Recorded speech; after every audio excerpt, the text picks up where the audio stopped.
You're listening to Tarazi Tuesdays with the Bible as Literature.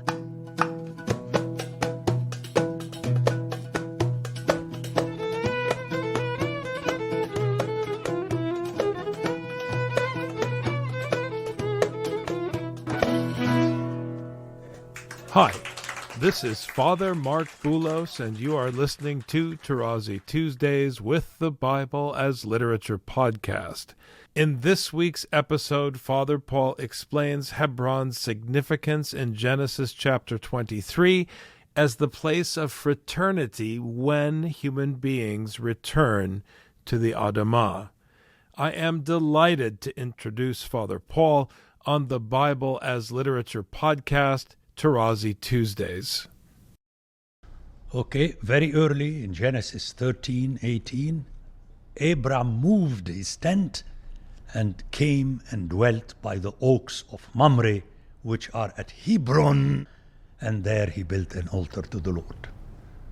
Very important, because this is the last verse of chapter 13, where we hear that Abraham went down to Egypt and was saved by God. And Sarah was almost lost there when he lied to Pharaoh. Okay? So it is, if you like, let me put it this way. The oaks of Mamre are mentioned, Mamre is mentioned the first time in conjunction with Abraham having come out or having been brought out of Egypt to settle in Canaan without leaving it anymore. It is connected with Hebron, and the author already refers to the oaks of Mamre as being Hebron. And in that same verse, Genesis 13:18, we have the first mention of Hebron. 23 in our text, verse 2, being the second in line. So in both cases, Hebron is linked to Mamre. And here we have the addition of this famous east, which we encountered very early with the Garden of Eden, and then Cain, and then the people who wanted to build a tower in the east, and so on and so forth. The field with the cave which was in it. Let's hear 17. So the field of Ephron in Machpelah, which was to the east of Mamre, which is Hebron. The field with the cave which was in it, and all the trees that were in the field. It's like the garden. Okay, just a specific spot throughout its whole area was made over to Abraham as a possession. We have here another root, Qana Miqne, it's like Cain, which parallels Ahuzah. But watch out, if you read only this verse as a possession, it is as though it's yours. But if you link it with the entire story, where the two times where the parallel of Mikna, Ahuzat is mentioned, appears in one phrase with Qeber, you will realize that it is the place where he is bound to be buried. In the presence of the Hittites, before all who went in at the gate of his city. After this, Abraham buried Sarah, his wife, in the cave of the field of Machpelah, east of Mamre. It is now only that the name of Ephron disappears. But until now you realize that he is taking a part of the property of a Hittite. That is Hebron in the land of Canaan.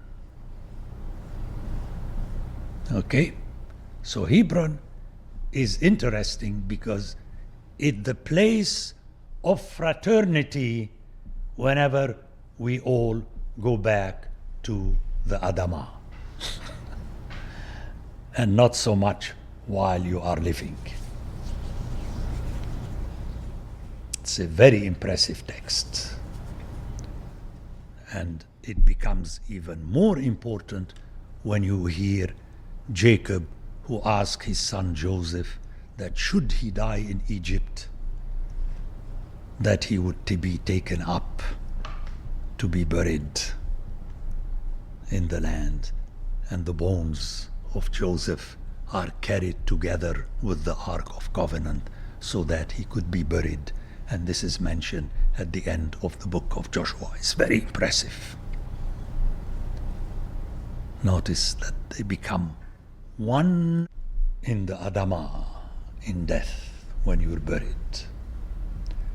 Now let's go back to my example in the Middle East. When you hear that someone, whoever it is, it's not a big deal that someone dies. The big deal is how you react to it. Subhanul Hayyul Baqi. May he be praised, the one who lives forever. And that is why I like in our services, which many other people assume philosophically, what's the big deal? For me, it rings a different bell. The Lord of the living and the dead. Very interesting. Right?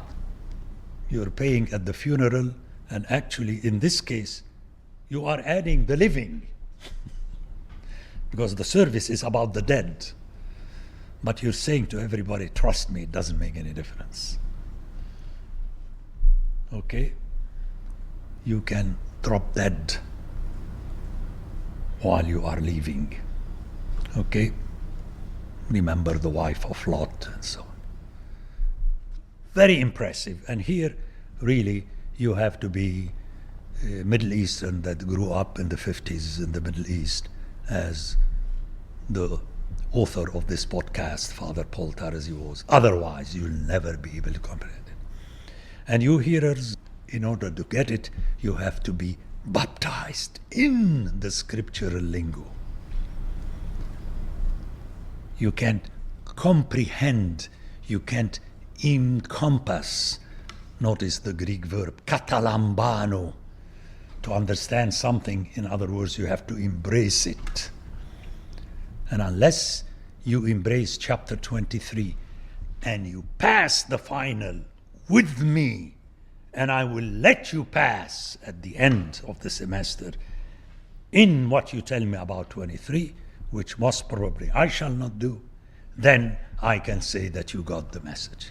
Otherwise, it's vain talk. You are just talking. Okay, I remember when I was... this story my hearers should know, because only my students know it. That the great Father Paul, who was just Nadim, although he was still great as Nadim, when he was a teenager, and he would speak a little bit more than necessary, his very soft mother, may she rest in peace, who was trained by the friends, would tell him, stop philosophizing. Majestic. You see, where I learned my anti-Platonic attitude is from my mother, who was raised by the Friends in Ramallah. The Friends don't want to fight anyone. But with a soft voice, they stop philosophizing. So, the field and the cave. Notice how the text repeatedly stresses that this field is in conjunction with the cave, or vice versa. But ultimately it is the place of burial. That is, in it were made over to Abraham as a possession for a burying place, which is again Ahuzat Keber by the Hittites. Let's hear this text, if you don't mind. The field and the cave that is in it were made over to Abraham for once more. So the last phrase you hear in the chapter is Ahuzat Keber, a possession of tomb. A tomb possession, a tombly possession. And it was granted to Abraham by the Hittites, Wayakum, and stood, very important word, calm. It's full of assuredness. This is how it stands until today. Hassadeh, the field, Wahamma'ara, cave, Arabic, Magharat, it's the same word. Asher bo, which is in it. Le Abraham la Ahuzat Keber. Notice, Wayakum, it stands. It is sealed. By whom? By the Bnei Het. Me'et, from the side, by the Bnei Het. Meaning that my earlier reading that it would not have been so except by the decision of this time all the Hittites, because they had to second Ephron. They could have told him we would not accept. But that was his will, they accepted by the Hittites. This is how it stands. And now, hearing this chapter again, was I aware of all that, I would rephrase my commentary on Joshua, adding that one of the reasons why the land of Canaan in which Joshua entered was presented as the land of the Hittites.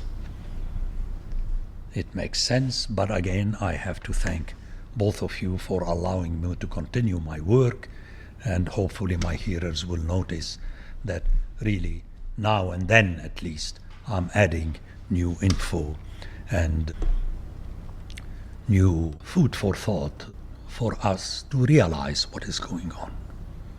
Wayakum, and it stood, it's a powerful word. Qam, qum. It stands like this. What? That the land, the field, and the cave, which is in it, unto Abraham. In other words, it became for Abraham a tombly possession given to him. You don't have the word given, but the English had to add it because in Hebrew you have from the part of the sons of Het. I mean, in Hebrew it's very clear. It cannot have any other meaning. That the deal was not sealed by Abraham, the deal was sealed by the sons of Het, the Hittites. They function the way God functioned in the previous chapter. Okay, it is through the mediacy of the Hittites that God gave the gift of Hebron to Abraham. And Joshua will get back at you by telling you, remember that story? That's why it is not Joshua that ended with Hebron, but Caleb that ended with the legacy of Hebron. And once more, I was stunned when I realized that this story is mentioned twice. It is mentioned of Caleb by himself, and then a few verses later, when you have the allotment of all the places in Judah, among whom is Hebron, you have a repetition that it was given the legacy to Caleb. So, I don't know, you don't want to consider it the central chapter. I do at least, and I'm a naturalized American citizen, so I'm entitled to my opinion, and I stand with that. Chapter 23. So I got there. Now I'm going to change my policy for those who still come to me to confession at the beginning of Lent. Usually I assign Ezekiel 23. Now I'm going to add Ezekiel 23 and Genesis 23. Very easy to remember. You keep reading these chapters. Anyway.